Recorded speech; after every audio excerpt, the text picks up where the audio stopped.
Yo, YouTube, what's up with your boy? Sports and Fitness Rants. I'm back, guys. Click that like button. Subscribe to my channel. What's up, guys? I'm back, man.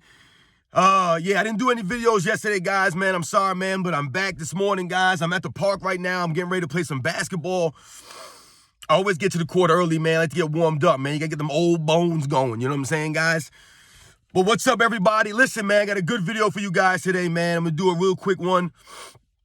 About something, man, I think is real interesting. And once again, I want to thank you guys for all your love, man, for subscribing, for the comments, all that, man. I appreciate it, man. You guys know I appreciate that stuff, man. So I want to thank you guys again, man.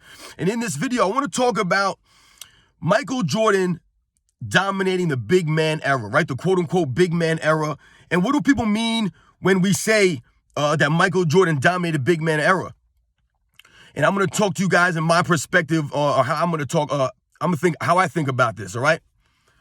So once again, guys, right, turn the volume up, hit the play button, and let's roll, guys. So when you hear people, oftentimes when people talk about Michael Jordan and they talk about, they'll say that he dominated big man era. What do they really mean? What are they saying? Because I think we can think about this in a couple of different ways, guys. And the way that I'm going to talk about this today and the way that I'm thinking about this is that Michael Jordan changed the game, right? He changed the way people thought about the game, right? He changed conventional wisdom, right? He was against the grain, right?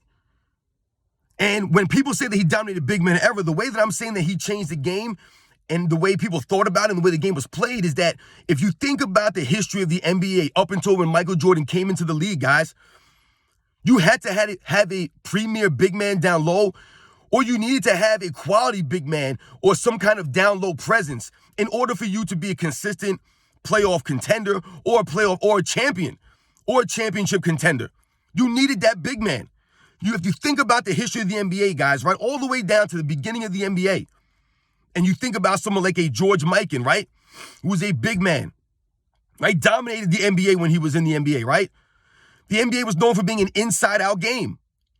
So you think about a George Mikan. You think about someone like a Bob Pettit, right? You think about someone like Kareem Abdul-Jabbar. You think about a Bill Russell. You think about a Wilt Chamberlain. You think about all the big men in NBA's history, right? Up until when Michael Jordan came in the league, guys. You think about guys like a Bill Walton. You think about all these big men, right, that were winning championships. You had to have a big man. That's the way people always thought about the NBA before Michael Jordan was drafted, right? And where's the proof? Michael Jordan was the third pick in the draft, and we all remember the Portland Trailblazers not drafting Michael Jordan. We all remember that, right? They made the fatal mistake because why? They thought they had Clyde Drexler. They had their perimeter player. They needed a big man. That was what they were thinking. That was their thought, their mind, their thought process behind that. You needed a big man. So they went with Sam Bowie over Michael Jordan, one of the biggest draft mistakes in NBA history. And that's the way it was thought of. So Michael Jordan changed the way the game was played. I mean, think about it, guys. All the big men, all the people who won, the Willis Reeds, right? If you think about the perimeter players before Michael Jordan, the high scorers, the big-time perimeter guys, the guys like an Elgin Baylor. You think about it, guys like a Jerry West. You think about it, guys like Alex English. You think about these perimeter players, a Pistol Pete Maravich, a George Gervin. You think about all these perimeter players, these guys who could put up all these points. They couldn't win any championships, though. Jerry West needed Wilt Chamberlain. Think about the guys on the Boston Celtics, right? You think about some of these guys, the Sam Joneses of the world, right? They needed Bill Russell there, right? They had Bill Russell. When you think about the perimeter players in NBA's history, no one was able to win at a high level consistently until Michael Jordan came along. He was the only one that was able to do that, to win multiple championships as a 6'6" shooting guard. I mean, it was remarkable, guys, when you think about that, right? I mean, absolutely remarkable. He changed the game. When people say Michael Jordan dominated big man era, that's what they're talking about, right? I mentioned all these guys. Think about, go down the history of the NBA, guys. When you think about the NBA's history, the championship dynasties, all these teams that were winning at a high level, they had a premier big man. You think about Dr. J winning, right, in the Sixers in the early 80s. They had Moses Malone down there. You had Darryl Dawkins. You think about Larry Bird Celtics. You had Kevin McHale and Robert Parrish, two of the premier big men of that era, down there. I mean, hell, he even had Bill Walton for a couple of those years coming off the bench. You think about Bill Walton himself. You think about Kareem Abdul-Jabbar, obviously, right? Oscar Robertson didn't win until Kareem Abdul-Jabbar came along. You kind of needed that inside-out game. That's how the NBA was played.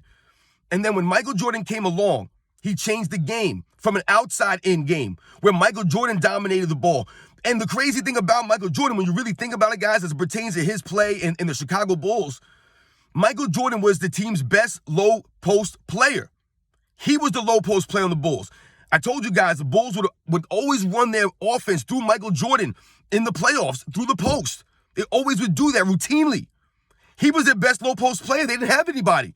It wasn't Horace Grant or Bill Cartwright or any of these guys, Luke Longley, Bill Wennington, Will Perdue, Stacey Kings. These guys weren't low-post threats like that. They wanted to down low the inside-out play. Michael Jordan changed that. You know, none of the perimeter players were winning at a high level. Like I mentioned, Jerry West, guys, right? Jerry West, he didn't win at a high level. He kept losing to the Celtics because of Bill Russell, right? He needed Will Chamberlain. Once Will Chamberlain came along, they were able to get it done. But he needed that low post, that down low presence. Elgin Baylor, the same thing, right? Elgin Baylor, a great scorer. But they couldn't win. They needed that Will Chamberlain. You think about the New York Knicks of the early 70s, right? They had Willis Reed down there. You had great low-post guys. You had those guys down there, the Dave the Bushes, the Bill Bradleys. You had guys down low, right? Led by Willis Reed, down low. So guys like Walt Frazier, you know, the Earl of Pearl Monroes, these guys could thrive. They wouldn't have been able to do it by themselves. That wasn't the way the game was played. You look at the Boston Celtics with Bill Russell, right? We all know he was the leader of the team, right? He was the engine. It was Bill Russell, right? His presence. That's just the way the game was played. We think about Kareem Abdul-Jabbar, guys. I mean, listen, we're going down NBA history here, guys. Kareem Abdul-Jabbar, mentioned him before. Magic Johnson, right? The inside-out game. Does Magic Johnson win without Kareem Abdul-Jabbar? You needed that down-low presence. You needed that big man. When you think about Michael Jordan coming into the league, guys, 1985, that's when everything changed. To look where the game is now. There are no big men anymore. The game has completely went to a perimeter game, and Michael Jordan was a catalyst to all that. From that moment on, you had the Kobe Bryants, you had the LeBron Jameses, you had these perimeter players, the Tracy McGrady's, the Grant Hills, the Penny Hardaways, all these perimeter guys that were coming into the NBA. It's crazy, man, when you think about it, man. You know, someone like a Dwayne Wade, you know, these guys, man, the perimeter guys now are dominating the league, man. You know, now you have the Luka Doncic's of the world, man. There's no real big men anymore. Everything is perimeter-oriented. Michael Jordan was the catalyst to all that, guys. He changed the game. He came in. So when I hear people say that Michael Jordan dominated big man era, there's two ways you could think about that. And that's the one way that I was thinking about it today, guys. Michael Jordan changed the game. He changed the way the game was played. He changed the way you thought that you could play or you could win at a high level. No one thought you could lead the league in scoring as a perimeter player and win championships. No one thought you could do that. It was impossible. Everyone said it wouldn't be able to be done at a high level. Michael Jordan was the only person to be able to do that, and he's still the only player that could win scoring championships every single season and win championships every single season. It's just not done. It's unheard of. And I'll leave it on this, guys.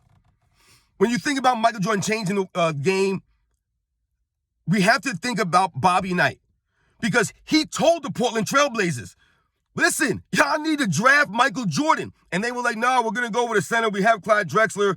You know, that was the story, right? They didn't want to draft another player like Clyde Drexler. It was the same player they thought. They had a player like that. They wanted a down low presence. They wanted a center. Sam Bowie was a good player coming out of college. But what did Bobby Knight say to them? And I've talked about this in other videos, guys. Bobby Knight said, draft Michael Jordan and play him at center. Play the man at center. It doesn't matter. Just play the man at center. It's crazy, guys, right? He said that to them, but they didn't listen. They didn't listen, and they made that mistake. But, man, guys, thank you for watching my videos, guys, man. I hope you guys enjoyed this one, man. Michael Jordan dominated the big man era, man. Changing the game. Changing the way the game was played. Changing the way people thought that you could win. No one thought that a 6'6" shooting guard could lead the league in scoring and win championships at a high level. No one thought you can do that. Michael Jordan was the only player that could do that. He changed the way the game was played to a perimeter-oriented game now. It was Michael Jordan, guys. Thank you, man. We're going to continue to celebrate Michael Jordan, guys. You know what it is, man. Michael Jordan, man. Changing the game, man, in so many ways. That's not the only way that Michael Jordan changed the game, guys. But that's just one way when people mention that he dominated the big man era, man. Michael Jordan did that, man, at 6'6", like 200 pounds, man, soaking wet, coming in there and just taking it over. It's crazy.